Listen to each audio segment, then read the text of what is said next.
Dr. Chen, thank you for the time. My honor. I wanted to start here with the People's Republic of China because we know that the PRC has been increasing pressure against Taiwan. But for Canadians, explain to them, if you will, how that has manifested for your country. Well, it's, first they want to use all means possible. We call it a hybrid tactic, including military element, including disinformation. Even this year, I think beginning last year, it's something new. It's the transnational repression. The first, 2024, they named several soldiers of our cybercon in that most wanted list. And this year they went even further. They put one of our legislators, the Ming-chi Chen, in their most wanted list. It's not a very friendly structure. So I want to combine these several elements, as I mentioned, military element, the disinformation, spread a lot of disinformation, try to affect our people's perception about the U.S., about the Western democracies, about China. So they attract a lot of the influencers to China. One very influential influencer been to China many times, sort of changed his attitude towards China. So that is a reality that the Taiwanese people is living in day to day. So it's influenced by disinformation, misinformation that they're trying to plant. There's a lot. And there's sort of a lot of political interference. Even they're sort of down to a very kind of level. Even the political parties, they sort of give order and give advice on how to operate. So a lot of things like this. So that is quite serious. But that is our daily reality. Your daily reality, misinformation, trying to influence your democracy, trying to thwart your democracy. So when you hear countries like Canada now pursuing some type of trade partnership or deal with the PRC, and to be fair, they're doing this because of the Trump tariffs and what it's doing to their own economies. But as they pursue these types of relationships with the People's Republic of China, does that worry you? Well, not really. I mean, after all, we all have to come to the reality. We have been through that. At one point of time, that 80%, more than 80% of our investment, the FDI investment, happened in China. Now it's down to less than 7% of our outbound investment goes to China. So we used to be more than 40% of our export went to China. So our economy, Taiwan's economy, used to be heavily dependent upon China, but they haven't bring a good result. The youth employment rate on the island is very low. No capital investment happen on the island.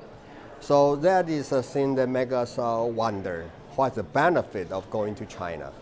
So I think this is serve as an example for the rest of the world. We have to understand that China is not it's not a market economy at all. It's manipulated and controlled by the party state. And it weaponizes our exchange, no matter it's cultural exchange, education exchange, especially the economic exchange.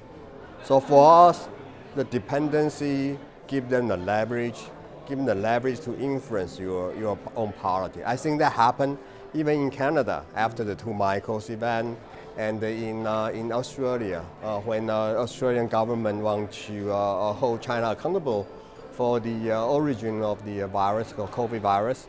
And now it's happening in Japan too. I mean, when the new prime minister says something that the Chinese communists doesn't like, they punish them. They now stop their import, the Japanese import of the seafood. So see, that is, you trade with them. It's never been neutral. We learn this lesson. We learn this lesson hard way. Okay, let me try to understand what you're saying then.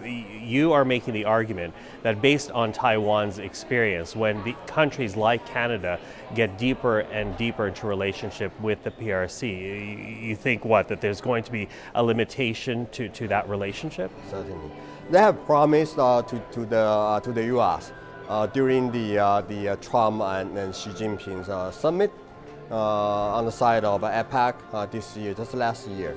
And they promised to procure a lot of soybean from U.S. But they have done it several days and stopped doing that. So this is a regime that cannot keep promise, and it's not a free market. How can you deal with China? And I always say that trade comes with value. Who you trade with is not value neutral. It's about who want to deal with.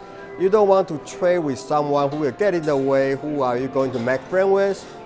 You are not going to trade with someone who is going to intervene deeply in your own, not only economy, but your politics, but about your freedom of speech.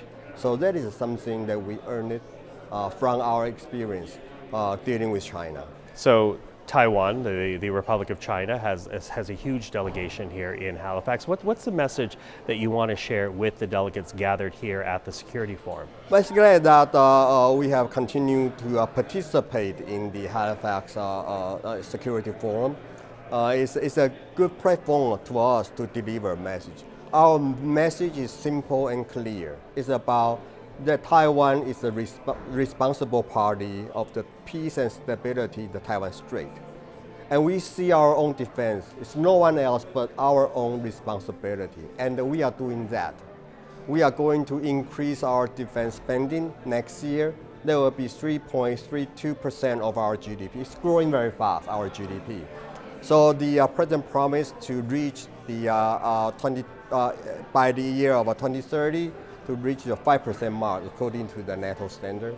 So we are determined, we have resolved, but we want to reach out to our like-minded countries, like-minded partners like Canada, that we stand at the forefront of this struggle between democracies and authoritarian regimes. So we have to stand together. We have to support each other. I think support Taiwan is not only support a small island, it's about value. It's about you choose democracy or you choose authoritarianism.